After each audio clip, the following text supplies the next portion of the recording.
এক গ্রামে থাকত মজার চাচা। সবার মুখে হাসি ফোটানো তার নেশা। তার ছিল একটি দুষ্টু কিন্তু ভয়ানক পেটুক গাধা। নাম গাধাফুল। গাধাফুল যেদিকে যেত সেখানেই কিছু না কিছু খেয়ে ফেলত। কখনো কাঁঠাল, কখনো কলাগাছ, আবার কখনো কারো জামা কাপড় পর্যন্ত চিবিয়ে দিত। একদিন মজার চাচা ভাবল, এই গাধাকে শিক্ষা দিতে হবে, নইলে পুরো গ্রামটা খেয়ে ফেলবে। চাচা গাধাফুলকে নিয়ে বাজারে গেল। সেখানে গাধাফুল হঠাৎ এক দোকানের সামনে দাঁড়িয়ে মানুষের হাসির মাঝে পুরো ঝালমুড়িই খেয়ে ফেলল।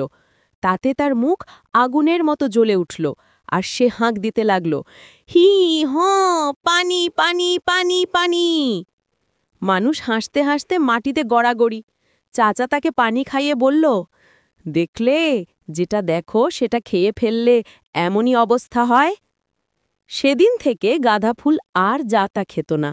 সে গ্রামের সবার পোষা মজার বন্ধু হয়ে গেল, আর মানুষও তাকে দেখে বুঝে নিল, লোভ করলে হাসির পাত্র হতে হয়, আর বুদ্ধি ব্যবহার করলে জীবনটাই সহজ হয়ে যায়।